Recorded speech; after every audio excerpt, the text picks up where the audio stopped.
En el cuento Pasión de Historia, la autora también trabaja, como en otros relatos, con el inglés y el francés, identificados por bastardilla, aunque la voz narrativa y la de los otros personajes se identifican con la lengua materna.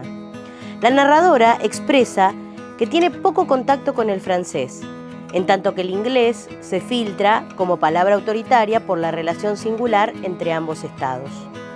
En este texto, desde el género policial, Ana Lidia Vega se refiere a la cuestión de poder a través de la representación de la inversión de la voz narrativa. Los hombres no tienen voz. No obstante, su silencio no modifica el lugar de poder. La verdad de algunas muertes, contada por mujeres, nunca llega. No hay un regreso al orden como en el canon policial clásico, porque la voz de la mujer es la que cuenta la historia y por eso fracasa. La historia, atravesada por códigos que vienen de la literatura y el cine, exige a un lector que reconozca las relaciones entre los epígrafes de Alfred Hitchcock y Raymond Chandler y la dedicatoria a William Irish. Las alusiones literarias y cinematográficas se convierten en la estrategia estética dominante para caracterizar personajes y situaciones. Vilma Bovary es una de las protagonistas, sus suegros, ella, Madame Jocasta, son ambos muy arquetipo de pareja francesa de provincia francés vía Chabrol. El marido de Vilma es la reencarnación caucásica del moro de Venecia y también barba azul. Los ejemplos exasperan también las formas de caracterizar como las de establecer analogías para describir y comentar. Esto que te parece muy científico, es muy científico. Porque te estoy leyendo un análisis crítico de la profesora Marta Urtasun sobre la literatura policial de Ana Lidia Vega, que es una escritora puertorriqueña de los años 70, 80 y que justamente vamos a trabajar en el capítulo de hoy, porque esto es neopolicial latinoamericano. Esto que se llama Pasión de Historia y que es el cuento que vamos a empezar a recorrer en este Bang con el detective literario Damián Repetto. Pasión de Historia es el cuento que hoy vamos a conocer en este Bang, en este capítulo de Bang, y vamos a hacerlo a través de toda la sabiduría de nuestro detective literario Damián Repetto. ¿Cómo anda, Damián Repetto? Ando bien. Bueno. Leí cierta ironía en tu expresión. Has leído muy bien, porque sos un lector profesional. Che, yo recién le compartí a nuestro público un texto de la profesora Marta Urtasun que se publicó en el año 2005 en este alter ego, en este artefacto de la difusión, de la gestión de la literatura de la provincia de La Pampa. Pero yo sé que vos tenés mucho más para hablar de Ana Lidia Vega y después nos vas a contar el cuento, por supuesto. Sí, antes de hablar de Ana Lidia Vega, me gustaría hablar de Ediciones de la Flor. Ajá. Porque... Hacé lo que quieras vos. Gracias. Hay un segmento de la literatura latinoamericana que en general nos queda a los del sur bastante alejado, que es el de las literaturas caribeñas en general, salvo la cubana. El resto de las literaturas nos quedan un poco lejanas, y especialmente la literatura puertorriqueña. Y a mediados de los 80, Ediciones de la Flor, la editorial de Daniel Divinsky, comenzó una tarea editorial de promoción de un montón de autores y autoras puertorriqueños que no eran muy conocidas por el resto de los lectores o los escritores latinoamericanos. De hecho, sí, por ahí eran conocidos en Estados Unidos porque eran estudiadas en algunas universidades, dada la situación de Puerto Rico en relación con Estados Unidos, pero acá no eran muy conocidos. Y bueno, y empezó Divinsky a publicarlos, y llama mucho la atención cuando uno se empieza a meter en el mundo de esta literatura, la cantidad de autores y autores que hay, y sobre todo la calidad de los textos. Esto es solo una pequeña muestra de todo lo que publicó Ediciones de la Flor en esa época. Faltan estampitas de Divinsky, sabemos, en este país, porque se le debe mucho a Ediciones de la Flor. Bueno, pero Ana Lidia Vega, hoy la trajimos a Esteban porque es una exponente del neopolicial latinoamericano, Claro. pero con su propio detalle, ¿no? Con su propia búsqueda. Sí, a diferencia quizá de lo que vimos con Paco Ignacio Taibo II, acá es el juego con el lenguaje es mucho más profundo, y la situación política es, a ver cómo decirlo, se la toma mucho más en sorna. Es decir, la situación política de Puerto Rico, ustedes saben, es una situación bastante compleja, porque es en los papeles Estado libre asociado. Es decir, es un Estado libre, pero relativamente elige gobernador, no elige presidente, porque depende económica e institucionalmente de Estados Unidos, pero al mismo tiempo participa de instituciones internacionales en las que solo participan países, por ejemplo, la ONU, y juega mundiales. Es decir, es una situación difícil y que es un tironeo perpetuo en la historia de Puerto Rico. Y que hoy se pone en escena con todo el planteo cultural que hace, por ejemplo, Bad Bunny. Claro, o que hizo antes Calle 13. Digamos, hay una cuestión, hubo en algún momento, no voy a decir un Brexit, hubo un intento de separar la economía de la isla, la política de la isla de Estados Unidos, y no se pudo. No se pudo separar Puerto Rico porque el pueblo mayoritariamente votó a favor de esta anexión colonial, porque es una colonia, pero ¿cuál es la situación? Bueno, no tiene moneda, tiene dólares, pero al mismo tiempo los ciudadanos puertorriqueños son ciudadanos de segunda en Estados Unidos, pero son ciudadanos estadounidenses. Entonces pueden ingresar a Estados Unidos sin necesidad de tener visa. Bueno, pero eso Ana Lidia Vega, porque si no vamos a estar hablando de política internacional. Ana Lidia Vega, de eso es lo que también lo hace muy impresionante. En un momento en que todos los escritores pensaban eso, ella se caga de risa. No le da bola. Toda su literatura ella se caga de risa de absolutamente todo. Se ríe de todo y sobre todo se ríe de la sexualidad. Vamos a ver que las historias que se cuentan en Pasión de Historia son terribles. Estamos hablando en principio de 3 femicidios y sin embargo el humor no deja de estar en una sola de las líneas del cuento. Ya lo escucharon entonces a Damián Repetto. Es una autora que hay que recorrer si todavía no la conocías. Y que es difícil de encontrar también, ¿no? No es tan fácil, por eso estamos acá para servirles. Nos buscan en las redes, buscan la propuesta de Kermés Comunicación, que es de donde sale este programa, y nos pueden pedir la literatura de Ana Lidia Vega. Pero ahora en el segundo bloque, Damián Repetto nos cuenta Pasión de Historia.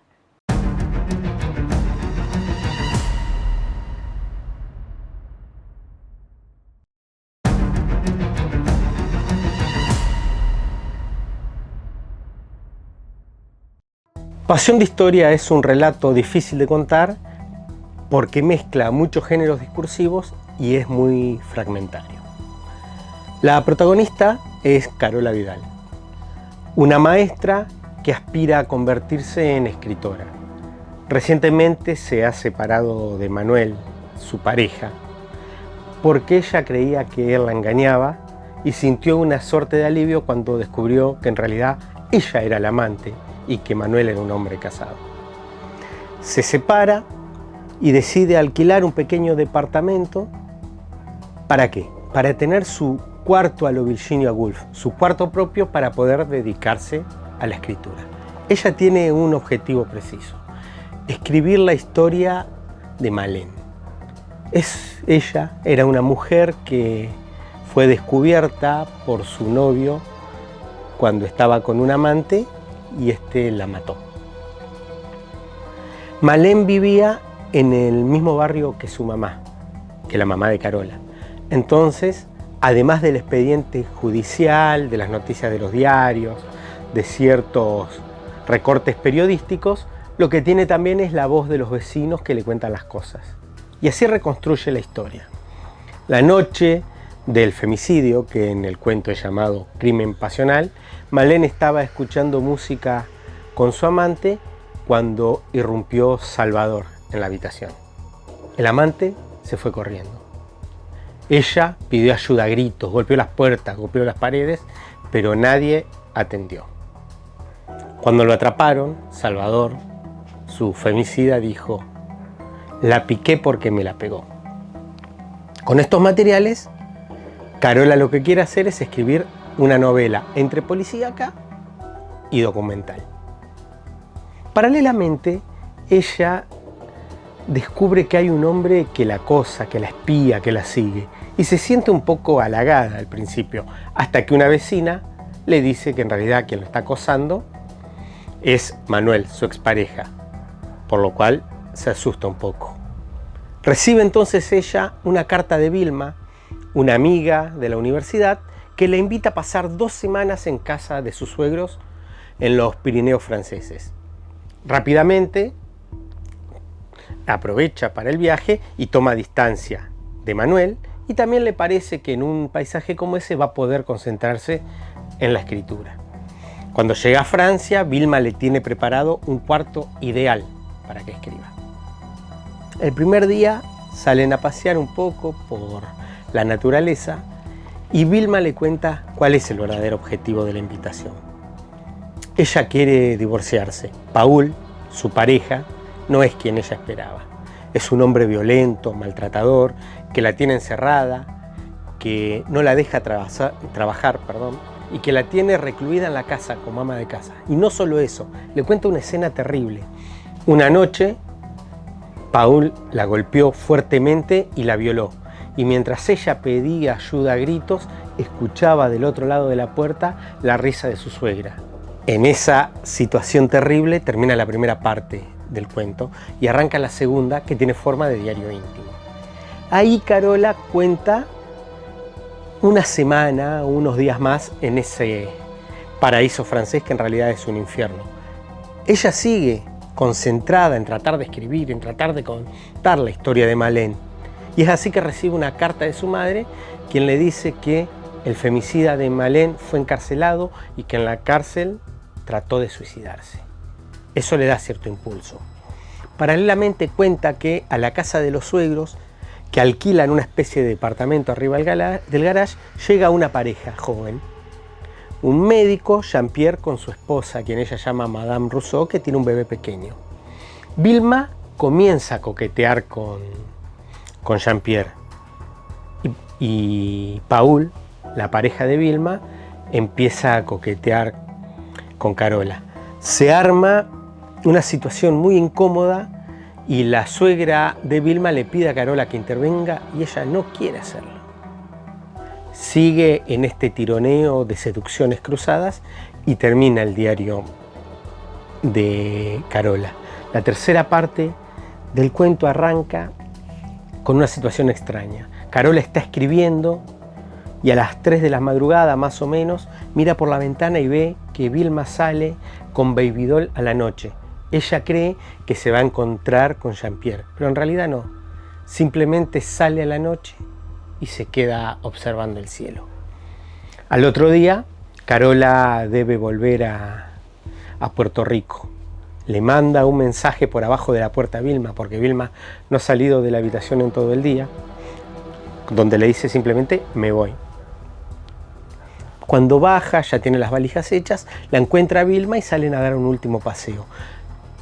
La siente de pronto alegre a Vilma y le dice, ¿por qué no nos volvemos juntas a Puerto Rico? Y Vilma le dice que no, eso va a pasar, pero un poquito más adelante. Y entonces Carola intuye que Vilma ha decidido definitivamente divorciarse. Vuelve a Puerto Rico, retoma su vida, pero sigue en la cabeza con la idea de que a Vilma le puede llegar a suceder algo. Continúa con la escritura de su novela, le manda cartas a Vilma, pero Vilma no las responde. Pasan 5 o 6 semanas y Vilma no da respuesta. Y la última carta es devuelta por el correo con la leyenda destinatario desconocido. Y la novela, cuento, nouvelle, termina con una pequeña nota de la editora. A principios de diciembre de 1982, la autora nos trajo este manuscrito que hoy publicamos en nuestra colección Testimonios. El 31 del mismo mes, mientras despedía el año con unos amigos, murió de un tiro a la cabeza que le disparó por la ventana de su residencia un desconocido.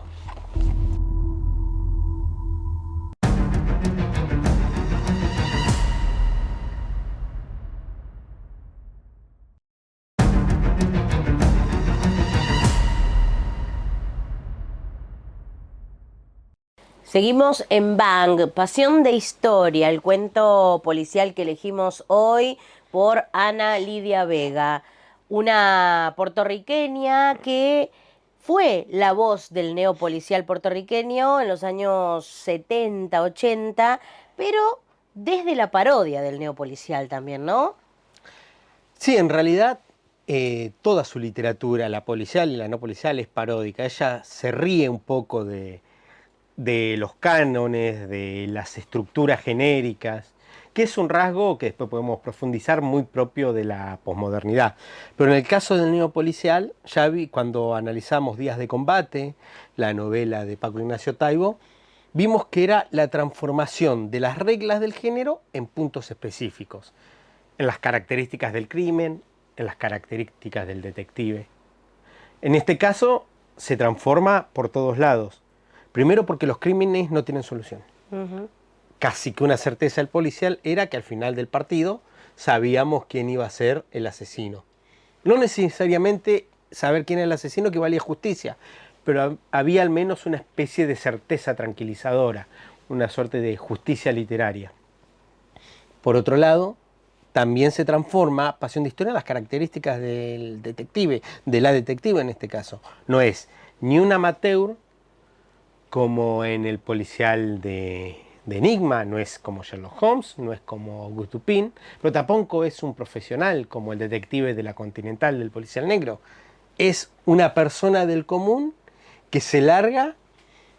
En este caso no es una investigación policial propiamente dicha, ¿no? Ella se larga a hacer una investigación documental para tratar de contar la historia de Malén, que Malén ya está muerta, se sabe quién es su femicida. Pero no obstante, hay una cierta labor detectivesca que me parece a mí se desplaza de una manera un tanto alegórica desde la figura de Malén a la figura de Vilma, su amiga, ¿no? Porque, ¿qué sucedió con Vilma? ¿Por qué no le responde las cartas? El hecho de que las cosas no vuelvan a su orden, como dice la profesora Marta Urtasun en el análisis que compartíamos un pedacito nada más en el capítulo, en el Primer bloque. en el bloque 1, tiene que ver con esa búsqueda que hace la propia Ana Lidia Vega, que es: todas las voces son mujeres, las mujeres son las que narran, las víctimas, y también las testigos, pero el dominio sigue siendo patriarcal. Sin hacer un panfleto, en este policial hay una mirada de género. Sí, absolutamente. De hecho, hay una cuestión que yo lo decía en el resumen, ¿no? Que ella lo llama crimen pasional todavía, en esa época no se le llamaba femicidio. Pero las mujeres son las que tienen la voz, pero los hombres son los que tienen el poder, porque cuando vemos la nota final, ¿no? Que publica la editora en esta mezcla discursiva que tiene el cuento, novela corta, no sé cómo decirlo, porque por extensión puede ser un cuento largo, pero por estructura es más una novela corta. El nouvelle. Una nouvelle. Digo, ¿quién es? ¿De qué va? ¿De quién fue el que apretó el gatillo de esa bala que asesinó a Carola? ¿Quién disparó?